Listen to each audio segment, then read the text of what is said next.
목사님 마이크 좀 낮춰주셨는데도 저는 좀 더 낮춰야 될 것 같습니다. 목사님 하나 키가 크셔가지고요.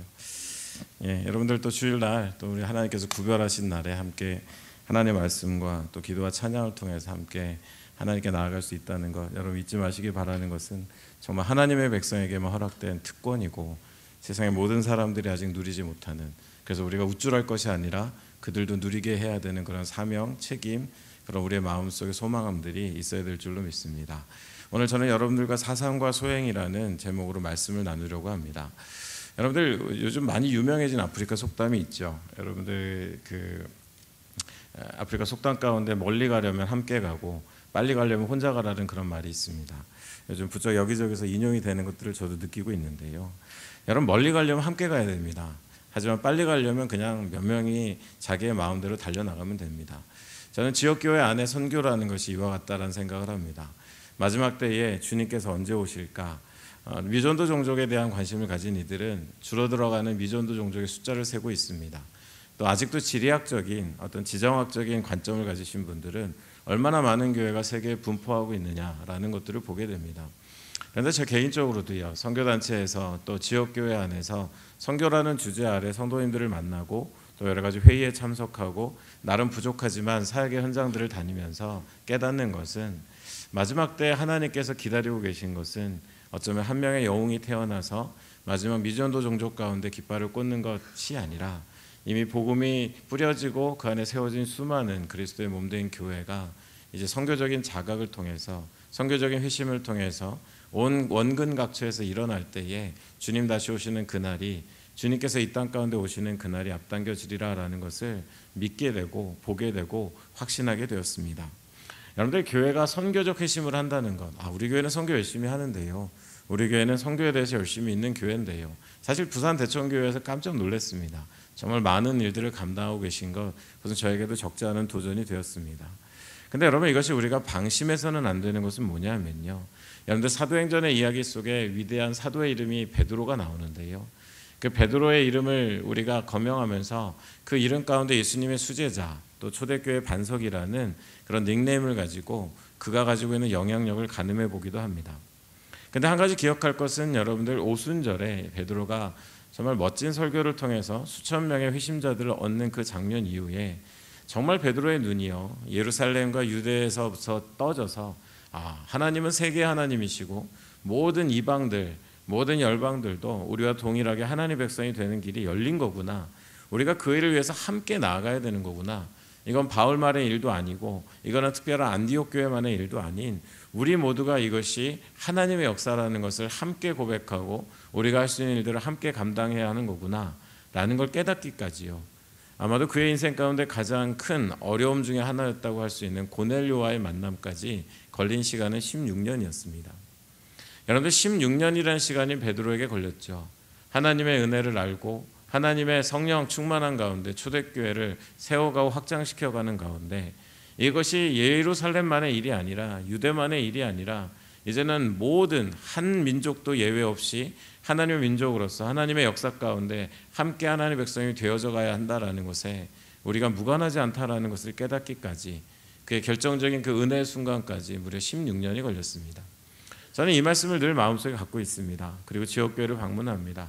잘하고 있고 정말 충분히 하고 있는데도 불구하고 때로는 우리가 안도하고 안주하는 경우들도 있습니다. 우리의 일상이, 우리의 삶이 정말 위대하신 온 세계를 덮고도 남으시는 하나님의 그 역사를, 또 하나님이 이루신 일들 가운데 연관되어져 있는지, 아니면 아직 선교적 회심과 선교적인 마음의 소망함들을 갖지 못한 채, 이번 부흥의 주제가 다시 소명인데요, 내 눈에 진정한 눈이 떠지지 않은, 정말 여러분 고넬료를 만났을 때 베드로의 모습 기억하시지 않습니까? 저항하고 불편해하고 정말 이것이 무엇인가 하는 가운데 이끌려 만났을 때 내가 오늘 이방 가운데도 하나님께서 동일한 하나님의 구원과 은혜를 주셨다라는 것을 깨달았다라고 이야기하는 것처럼 우리 안에 끊임없이 깨어 기도하면서 그것이 우리에게는 16년이 되지 않고 당장 내일, 당장 내년 우리의 눈이 떠져서 정말 하나님의 이름에, 하나님의 그 분량에 합당한 마음과 생각을 품고, 갑자기 모두가 윌리엄 캐리가 될 수는 없고요, 우리의 삶 속에서 그래서 늘 기억하며 살아가는 그런 모습이 되고자 하는 선교적 회심, 저는 그것이 끊이지 않고 부산 대천교회 가운데 정말 모든 교회에 속한 성도님들의 삶 가운데 일어나기를 간절히 소망해 봅니다. 여러분들, 키위새라는 새가 있습니다. 뉴질랜드의 국조입니다. 여러분, 그 뉴질랜드의 국조는요 참 우스꽝스럽게 생겼습니다. 제가 가끔 언젠가는 한동안 그 새의 사진을 제가 일하는 사무실에 그 앞에다 붙여놓은 적이 있었습니다. 같이 일하는 사역자들이 그렇더라고요. 꼭 지같이 생긴 새를 붙여놨다고. 여러분 나중에 한번 검색해 보시면 새가 굉장히 동글동글합니다. 그리고 날개도 없습니다. 짧은 다리에 더 하기 싫습니다. 저랑 닮았다고 해놓고 하니까 좀 기분이 안 좋습니다. 근데 여러분, 그 키위새 사진을 몇 년 동안 붙여놓은 적이 있었습니다. 이유는 저의 마음속에 항상 지역교회 선교적 회심이라는 것이 제 평생의 사명이라고 느끼고 있기 때문에 그 새에 감겨있는 이야기는 제게 참 중요합니다. 여러분, 키위새는요 더 이상은 하늘을 날 수 없는 새입니다. 사람들의 사랑을 받았고 뉴질랜드의 그 동전에도 등장할 만큼 많은 사람들의 관심을 받았지만 그가 가진 특징 중에 한 가지는 이제 더 이상은 하늘을 날 수 없는 새다라는 것입니다. 언젠가 이제 새를 연구하는 사람들이요 그 원인을 한번 쭉 연구한 그런 글을 읽은 적이 있습니다. 왜 키위새는 날개도 없고 왜 키위새는 날 수도 없을까? 그들이 내놓은 두 가지 원인이 있었습니다. 그것은 뭐냐 하면, 첫 번째는 땅에 있는 많은 식량들 더 이상은 날 필요가 없었습니다. 뉴질랜드라는 비옥한 환경에서 서식하면서 굳이 날지 않아도, 멀리 가지 않아도 땅에 있는 충분한 식량으로도 키위새는 생존할 수 있었기 때문에, 그리고 언젠가부터는 그것이 내 식량이다 여기기 시작했기 때문에 키위새는 더 이상 날개짓 할 필요가 없었고 그의 날개는 점점 퇴화되어져 갔다고 합니다. 한 가지 이유가 더 있었습니다. 뉴질랜드의 땅에 그에게 주적이라고 여겨지는 아무런 적이 없었기 때문에 또한 나를 필요가 없었다고 합니다. 그래서 그 환경에 만족하며 살아가며 땅에 있는 먹이를 먹고 적이 나 안에 있다라는 것을 인지하지 않은 채 적이 없다라는 그 사실 때문에 날개짓하지 않고, 그러면서 키위새는 점점 날개가 퇴해갔고요. 이제는 날 수 없는, 이름은 새인데 날 수는 없는 좀 이상한 형편 가운데 놓이게 되었다라고 합니다. 여러분, 이제 시대가 바뀌면서요 키위새 형편도 좀 달라졌습니다. 이제는 문화적으로 어떤 사람들의 사회적으로 동전에도 등장하고 어떤 그런 캐릭터로서 자리는 잡았지만 실제 그의 삶은 점점 변방으로 밀려가기 시작했습니다.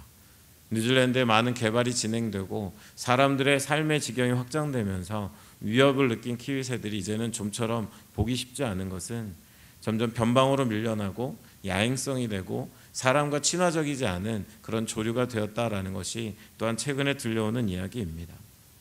여러분, 제가 왜 키위새를 저의 책상 앞에 몇 년 동안 붙여놨을까요?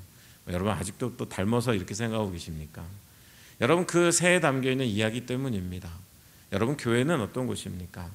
이 땅에 속한 것이 아니라 이 땅에 우리가 지상적 존재로 살아가지만 늘 하늘의 하나님을 열망하면서 우리가 날개짓하며 하나님께 끊임없는 하나님을 갈망하고 소망하는 존재로 이 땅에 속한 것이 아닌 바울의 표현처럼 천국의 시민권을 가진, 나는 사나 죽으나 아무 상관이 없는데 나는 이미 하나님께 속한 바 된 이 땅에 구별된 존재라는 것을 알고 살아가는 것이 지상의 교회여야 합니다.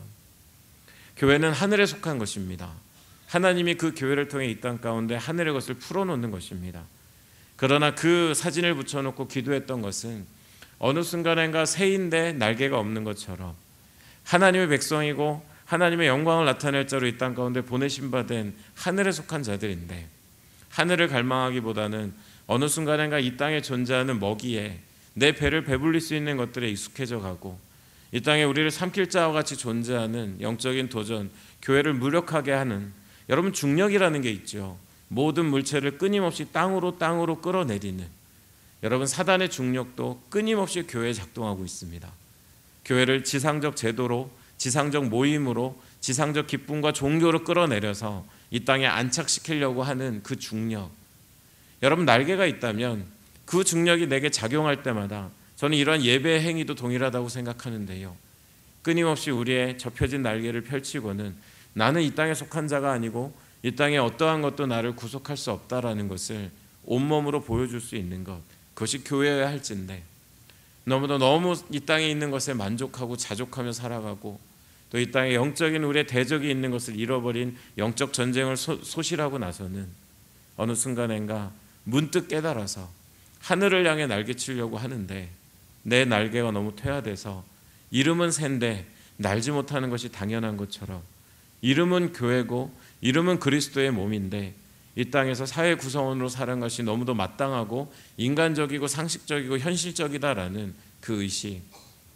새인데 날지 못하듯 교회인데 하늘을 더 이상 갈망하지 않고 전 세계에 그 이름이 예배받으셔야 되는 하나님을 바라보지 않는 것, 그것이 저의 기도 제목이기에 저는 늘 수년 동안 그 키위새를 바라보게 되었었습니다. 여러분, 우리가 읽은 말씀 속에 배경은 이렇습니다.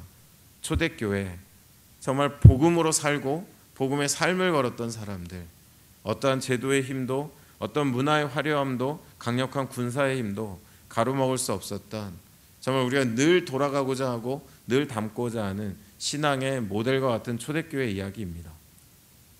그 초대교회의 영향력이 너무도 강력해지니까요, 그들은 정말 말 그대로 날걸어 예수 그리스도의 이름을 전하는 사람들이었고 거기서 모든 걸 거는 사람들이었는데, 상황은 이렇습니다. 이제 이것이 유대인들을 매우 불편하게 만들었습니다. 여러분들, 그것도 그럴 것이 유대인들이 이것을 가만히 둘 수가 없어요. 단순히 그냥 그들의 영향력이 너무 강하기 때문에, 그들의 영향력이 불편하기 때문이 아니라 우리가 조금만 생각해 보면 유대인들은 이것을 용납할 수 없는 것이, 정말 그 초대교인들의 메시지대로 그들의 전하는 말씀대로 예수 그리스도가 이 땅에 하나님 보내신 메시아라면 유대인들은 동시에 그 메시아를 십자가에 못 박은 존재들이 되기 때문에 이것이 내 마음속에 아무리 찔림이 되고 내 마음속에 아무리 이것에 대한 동의할 만한 그런 도전이 있어도요, 유대인들은 목숨을 걸고 이 일을 막아야 되는 사람들이 되었습니다. 근데 막아보려고 하는데 잘 안 됩니다. 협박도 해봤고요, 그들에게 정말 고통도 주어봤습니다. 그러나 예수 이름을 증거하는 초대교회의 걸음을 멈출 수 없었고 정말 번져가는 영향력을 그칠 수가 없었습니다. 이제 이 장면은 그들의 지도자이고 지혜자인 가말리엘에게 가서 그들이 자문을 구하는 장면입니다. 우리가 그냥 편한 말로 바꿔보면 뭔가 대책을 좀 강구해야 되지 않겠습니까? 우리에게 뭔가 답을 주십시오라고 질문한 것입니다. 여러분, 그 가운데 가말리엘의 답변이 참 우리 안에 많은 것들을 생각하게 하는데요, 오늘 본문 말씀 가운데 38절 39절에 가말리엘 답법이 오늘 본문에 나옵니다. 여러분, 무슨 이야기죠? 결론이 이겁니다. 가말리엘이 내버려 두라는 것입니다. 손대지 말라는 것입니다. 여러분, 그것은 우리에게 어떤 암시를 주느냐, 중요한 이야기가 이해집니다. 왜 가말리엘이 지혜자인지 알 수 있습니다. 그는 두 가지의 대칭적인 문장을 가지고 그 의견을 피력합니다. 내가 내버려 두라고 하는 이유는 뭐냐 하면, 그들의 사상과 소행이 인간에게서부터 났다면, 그냥 흔한 수많은 종교와 모임과 그런 운동들처럼 인간에게, 유한한 인간에게로부터 났다면 내버려둬도 시간 지나면 다 없어질 것이고, 만약에 그들의 사상과 소행이 정말 그들의 말대로 하나님께로부터 왔다면 오히려 너희가 하나님을 대적하는 자가 될까 두렵다라는 답변입니다. 여러분, 이거보다 완벽한 답변은 없겠죠. 여러분, 이 말씀을 한 걸음 더 들어가 보면 사상과 소행이라는 단어, 오늘 설교 제목이기도 한데 이 말씀에 주목해 봅니다. 여러분, 사상과 소행이라는 것을 조금 더 오늘날 우리가 쓰는 단어로 바꿔보면 사상은 목적이고 소행은 활동입니다. 그들의 목적이, 존재 목적이, 그들의 활동이, 그들의 삶의 방식이 인간으로부터 온 거라면 내버려 둬도 없어질 것이고, 그들의 목적과 활동이 하나님께로부터 왔다면 아무도 그것을 가로막을 수 있는 것이 없다라고 지금 가말리엘은 이야기하고 있는 것입니다. 여러분, 인간에게서 왔다는 것은 무슨 의미고 하나님께로 왔다는 것은 무슨 의미일까요?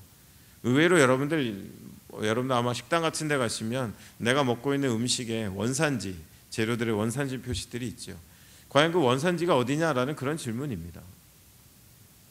여러분, 인간으로부터 온 것, 우리가 떠올릴 수 있는 것들이 있습니다.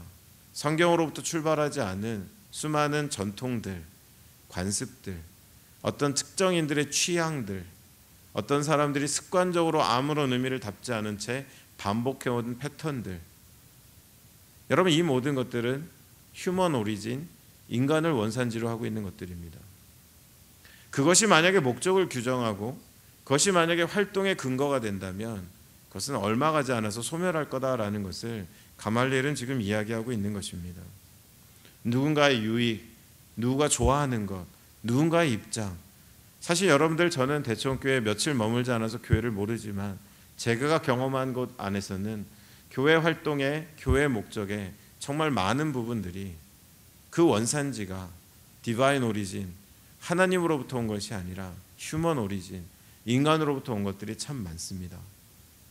그래서 여러분, 종교개혁 500주년을 맞이하고 있지만 아디아포라 종교개혁자로 대표적인 루터와 칼빈도 과연 전통 안에 있는 것들을 우리가 어떻게 다룰지에 대한 부분에서 서로 다른 길을 걸어갔었습니다. 여러분들에게 한번 질문해 봅니다. 대청 공동체에, 그리고 여러분 개개인의 신앙에 그 목적과 그 활동의 모든 모습들은 어떤 원산지를 갖고 계십니까?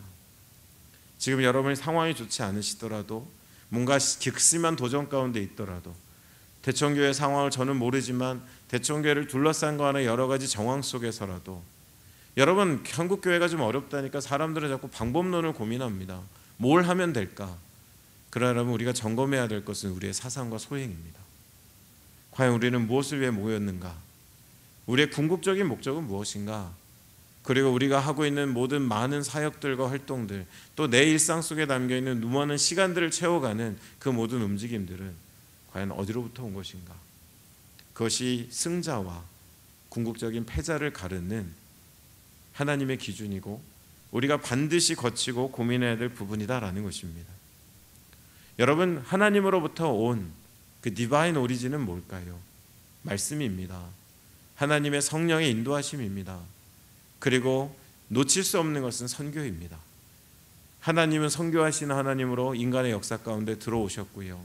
여러분 앞에 펼쳐져 있는 성경은 하나님의 인류를 구원하시는 그 역사적 행보의 기록이고요. 그 기록이 하나님의 백성의 손에 들려졌을 때는 누군가를 다시 한번 하나님의 역사에 초대하는 도구가 되는 것.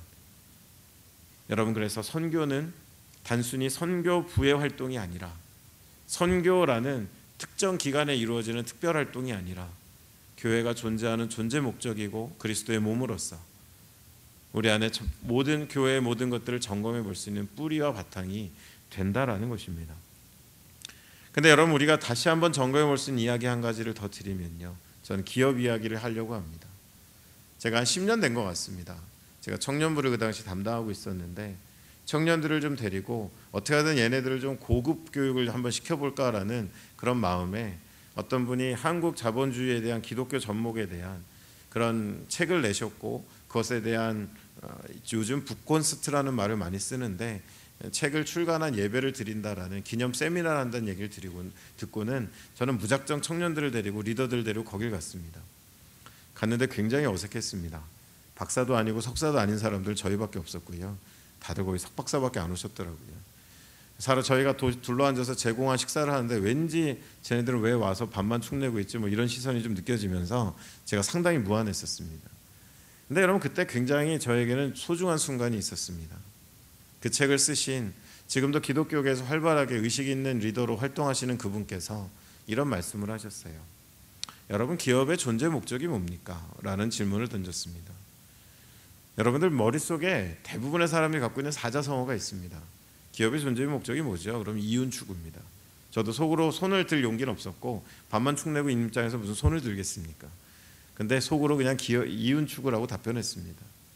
많은 분들이 같은 답변 하시더라고요. 안심했습니다. 내 생각이 석사 박사 수준은 되는구나, 그렇게 생각하고 있었습니다. 근데 그 저자가 이야기합니다. 경제 원전 어디에도 그런 정의는 없습니다. 기업의 존재 목적은 사람들의 삶의 질을 개선하고 그에 대한 대가를 받는 것이지 이윤만을 추구하는 것은 아닙니다라고 이야기했습니다. 누가 바꿔놨는지 모르겠는데 어느 순간인가 대다수의 사람들의 머릿속에는 기업이 존재하는 목적은 이윤 추구지라고 박혀 있습니다. 그래서 기업이 사회적으로, 일률적으로, 인간적으로 정말 이윤을 내기 위해서 하는 대부분의 행위들은 암묵적으로 용납되는 이유는 이윤을 내지 못하는 기업이 왜 존재해야 되는데 라는 그 거대 담론 안에서 사람들은 많은 것들을 용납하지요. 전에는 철학을 담아 기업을 하는 가문을 대를 이어서 하는 사람들이 있었다면, 예전은 단기간 안에 최대한의 이윤을 내야 되기 때문에 CEO라는 그런 직업이 등장했고요. 이 기업에 회장했던 사람이 저 기업 가서 또 회장하고, 저 기업에 사장했던 사람이 저 기업의 다른 기업에 가서 사장하는 일들이 빈번합니다. 왜요? 이제는 모든 대부분의 사람들이 머리 깊은 곳까지 알고 있는 것은 기업의 존재 목적은 이윤 추구가 되었기 때문에 그렇습니다. 환경을 좀 오염시켜도, 사람들을 부당하게 해고해도, 사람들 안에 고통을 주고 아픔을 줘도 돈만 많이 벌 수 있다면, 어느 순간에가 이걸 한번 깨닫고요, 바꿔보려고 해도 경제 원전을 보니까 아니네, 바꿔보려고 해도 여러분 때가 늦었습니다. 왜 그렇죠?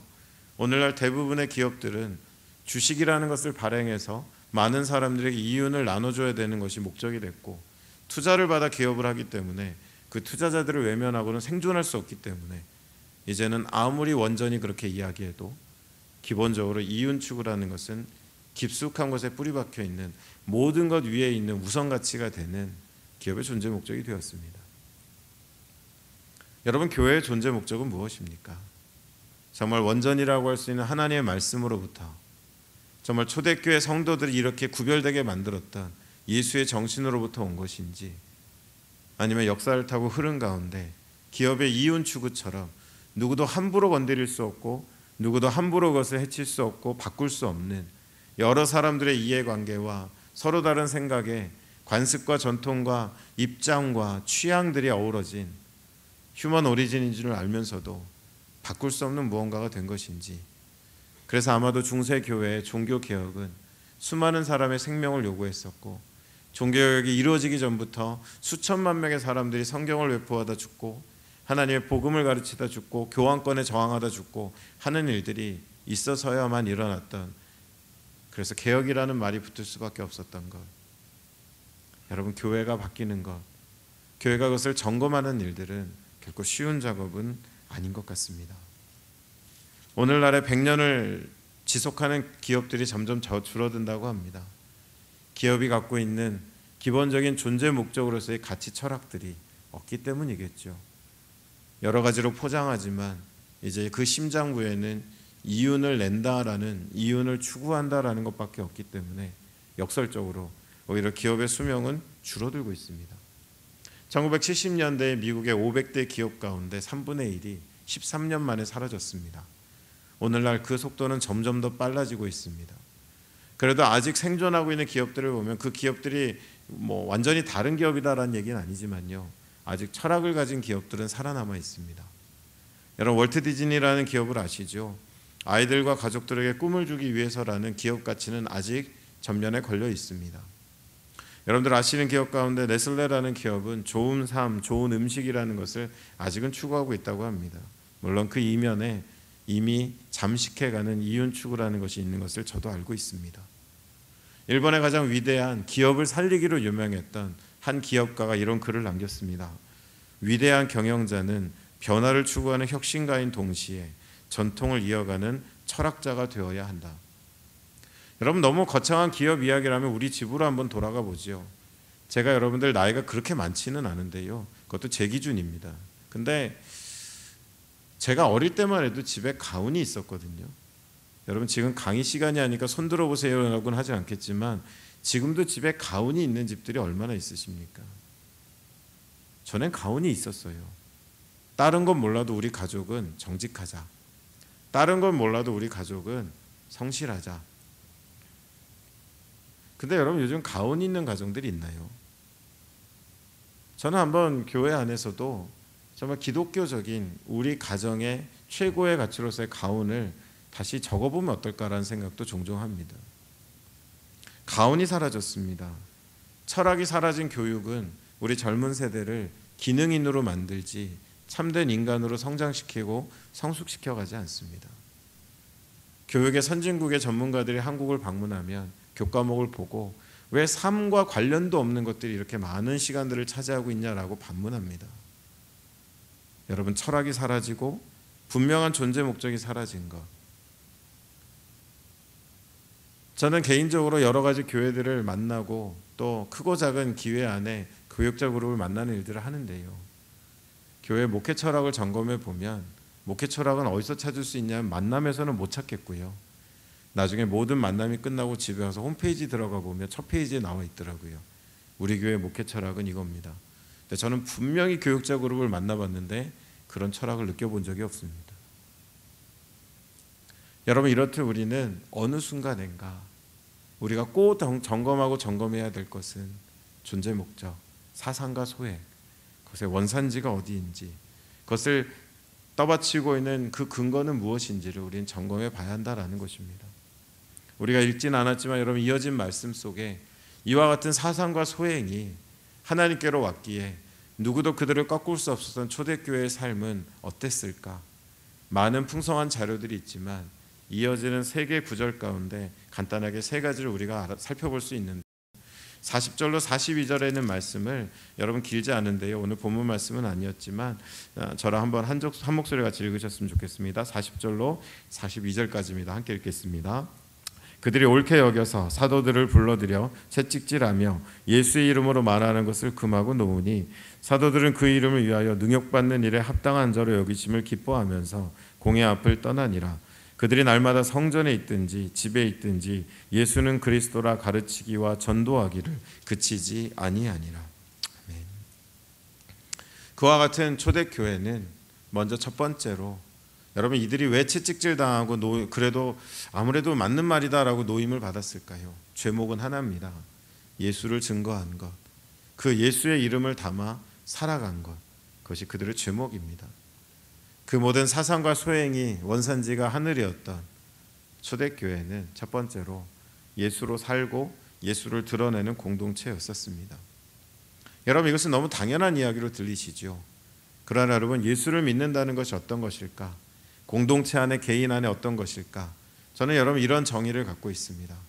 한 개인이 예수를 믿는다는 것, 그분이 나의 삶의 최고 높은 자리 가운데 왕으로 좌정하신다는 것은요, 내가 살아온 삶의 이야기들을 누군가에게 해줄 때, 내가 지금 살아가는 삶을 누군가에게 설명할 때, 내가 살아갈 그 계획들을 누군가에게 이야기할 때 예수를 빼고는 말이 성립되지 않는 것이 예수를 믿는 사람들입니다.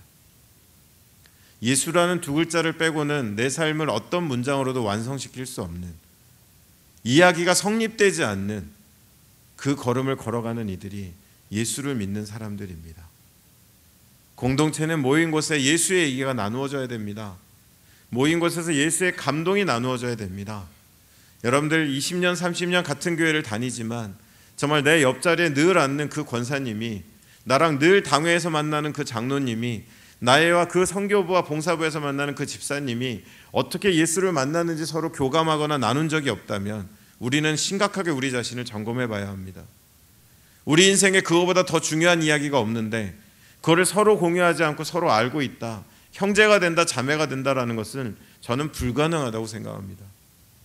예수를 믿는다는 것은 예수를 빼고는 내 삶의 이야기가 완성되지 않는 것이고, 예수를 빼고는 공동체 한 걸음도 앞으로 나아갈 수 없는 것, 그것이 초대교회가 예수를 전하고 예수를 드러냈던 것처럼 오늘날 변함없이 살아계신 하나님 앞에서 21세기를 살아가는 우리들이지만 지나치게 합리적이고 지나치게 인간적이고 지나치게 상식적인 우리들 안에 점점 소멸해가는 그 이름 예수 그리스도를 나의 삶의 전면에, 공동체의 전면에 내우고 그것을 목적으로 하는 공동체. 두 번째로 41절의 초대교회는 세상은 알 수 없는 구별된 기쁨을 가진 공동체였었습니다. 오히려 그들이 예수로 말미암아 능욕받는 것을 기뻐했습니다. 예수의 이름을 부끄러워하고 예수의 이름으로 유별 떨지 않고 너무 열정적이거나 너무 과열되지 않은 삶으로 적당히 세상을 맞추고 살아가는 것이 기쁨이고 지혜인 것이 아니라, 그들은 예수의 이름 때문에 능욕받고 손해보고 아픔을 겪고 그 이름 때문에 내가 억울하고 때로는 내 눈물이 그치지 않는 날들이 오히려 그들에게는 기쁨이 되었다라는 것입니다. 그리고 마지막 세 번째로 그들은 일상이 살아있는 사람들이었습니다.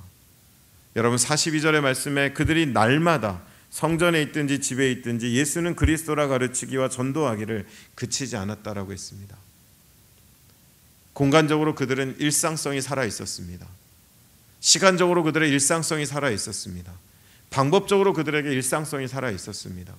많은 이들은 초대교회를 이야기하며 그들이 모였던 소그룹을 이야기하고 우리는 초대교회로 돌아왔다고, 그들이 가졌던 예배의 원형을 살려내고는 우리는 초대교회로 돌아왔다고. 여러분, 제가 믿는, 확신하는 그 초대교회의 위대함은 그 한 단어를 꼽으라면 그것은 일상성입니다.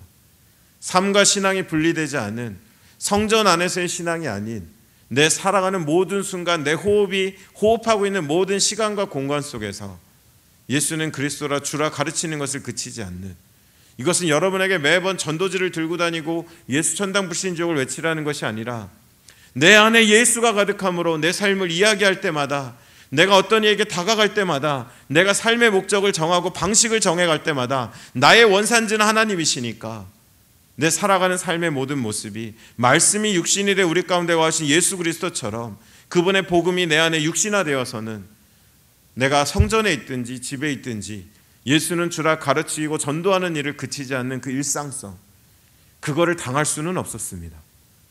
그들은 진짜로 인정받았고 그 진짜로 살아가는 삶의 모습은 사람들을 바꿀 수 있었습니다. 베드로서 3장 15절에 너희 안에 있는 소망에 관한 이유를 묻는 자에게 답변할 걸 준비하되 온유와 두려움을 하라고 했습니다. 여러분, 우리 안에 신학적 지식이 많이 쌓이고 우리 안에 많은 공부를 한 것이 중요한 게 아니라 누군가 여러분에게 다가와서 물어봐야 됩니다. 당신 안에 있는 그 소망이 도대체 뭐길래, 내가 오랫동안 지켜봤는데 같이 살아보니까 당신은 다른데 그 소망의 이유가 무엇입니까? 라는 질문을 받는 순간에 위대함이 있는 것이지, 아무도 내게 물어보지 않는데 내 안에 정말 신학적인 지식과 내 안에 수많은 성경 구절들과 내 안에 수많은 것들이 쌓여있는 것은 아무런 의미가 없습니다. 이 시대에 구별된 삶을 통해서, 말씀이 육신이 되어 살아가는 삶을 통해서 단 한 사람이라도 여러분의 인생 끝에 다가와서는 그렇게 살아가시는 소망의 이유가 무엇입니까? 라고 물어온다면 저는 그 순간이 가장 감격의 순간이라고 믿습니다. 여러분, 초대교회 공동체는 그렇습니다. 예수로 사는 사람들이고 구별된 기쁨을 가진 사람들이었고 그들에게는 늘 예수로 말미암아 깨어있는 일상성이 살아있었고, 끝으로 중요한 단어 한 가지 더, 하나님의 말씀은 그들에게는 사적 종교적 진리가 아니라 공적 진리였습니다. 내가 어디에 있든지 누구를 만나든지 어떠한 상황 가운데 놓여 있든지 하나님의 말씀은 절대가치의 진리라고 믿는 공적 진리. 여러분, 곰곰이 묵상해 보십시오. 하나님의 말씀이 내 안에 사적 진리로, 종교적 진리로 머물러 있는지, 아니면 이 말씀은 나에게 공적 진리로서의 가치로 내 삶 가운데 심겨져 있는 것인지. 여러분, 말씀을 정리하겠습니다. 우리 안에 교회에 대한 수많은 이야기들이 들려오지만 저는 좋은 교회와 그렇지 못한 교회를 가르는 기준을 한 가지 갖고 있습니다. 그것은 여러분, 예배가 막 현대적이고 어떤 예배는 굉장히 고전적이고 그런 거 아닙니다. 그냥 예배 방식입니다. 제가 갖고 있는 유일한 기준 한 가지는 얼마나 많은 성도들이 소비자가 아닌 생산자인가라는 비율을 봅니다. 교회 구성원들 중에 얼마나 많은 비율들이 복음의 재생산자로서 내가 그 복음을 살고 그 복음을 구현하기 위해서 누군가의 지시를 따르고 프로그램 안에 앉아있고 수동적으로 영적 컨텐츠를 소비하면서 오늘 목사님의 말씀이 좋았네 나빴네, 도전이 됐네 나빴네라는 풍평회가 아니라 그 말씀 한 구절을 살아내기 위해서 복음의 재생산자로 시간과 공간과 방법의 일상성을 가지고 살아가는 성도가 얼마나 되느냐. 적어도 제게는 그것이 교회가 하나님 앞에서의 올바른 사상과 소행을 따라가고 있는지 그렇지 않은지를 가르는 기준이 된다라는 것입니다. 여러분, 기억하십시오. 지금은 선교단체에 소속된 선교사이지만 말씀드릴 수 있는 것은 지금은 영웅의 시대가 아닙니다. 한 사람의 영웅에 엄청난 영웅 행전을 강단에 세워놓고 우리가 들으면서 관람자로, 청취자로 그것에 은혜 받고 돌아서서 나의 구별되지 않은 일상을 살아가는 시대가 아니라 지금은 영웅의 시대가 아닌 위대한 공동체 시대입니다. 하나님의 교회가 선교적 회심을 통해 일어났을 때, 사상과 소행이 하나님의 원산지로 회복되었을 때 그 공동체를 제약하고 막을 수 있는 것은 아무것도 없습니다. 그러나 아무리 지금 모습이 화려하고 우리의 지금의 모습이 강력하여도 점점 더 그 사상과 소행의 근원지가 인간으로 흘러갈 때 분쟁이 일어나고 내 취향과 입장을 앞장세우는 이들 가운데 말씀으로 가장하지만 타협하지 않는 다툼이 일어나고 그리스도의 몸된 교회를 갈기갈기 분리시키는 아픔들, 왜 그토록 돈도 많고 그토록 사람도 많고 그토록 유구한 역사를 가진 교회들이 그렇게 허망하게 무너지나 어느 순간 그들의 모든 교회를 채우고 있는 사상과 소행의 원산지는 더 이상 하늘의 하나님이 아니신 이 땅에 존재하는 유력자, 그들의 오랜 공동체의 전통, 깨어있지 못한 가운데 스며든 많은 세속의 근거들이 교회를 채워갈 때 앞으로도 더 많은 교회는 허망하게 무너질 것이고, 아무리 기독교의 위기를 이야기하지만 그 목적과 그 모든 것이 기도하고 깨어있는 가운데 하나님께 맞춰진 공동체는 주님이 이 땅에 왕으로 오시는 그날까지 하나님이 지키시고 그 모든 영광된 곳 가운데 주님을 바라보게 하실 줄로 믿습니다. 베드로에게 말씀하셨던 것, 내가 이 반석에 내 교회를 세우리니 음부의 권세가 이기지 못하리라. 교회는 하나님이 특별히 사용하시는 그리스도의 몸된 공동체입니다. 대청 공동체가, 대청 교회가 정말 주님 오시는 마지막 그때까지 좀 힘들지만, 가끔 동의도 안 되지만 한 마음으로 하나님의 사상과 소양 앞에 충성된 주님의 몸된 공동체 되시기를 간절히 축원합니다. 기도하겠습니다. 살아계신 하나님 아버지, 귀한 하나님의 교회, 그리스도께서 피로 값주고 사신 교회, 이 땅에 소망으로 심으신 그 교회 하나님 축복하며 기도합니다.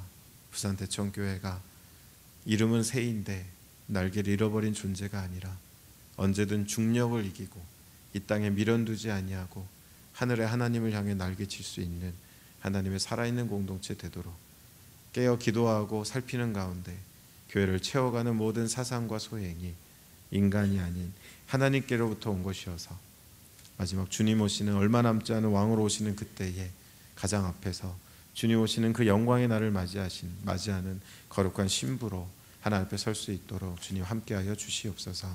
이 모든 말씀 우리 주 예수 그리스도의 이름으로 기도드렸습니다.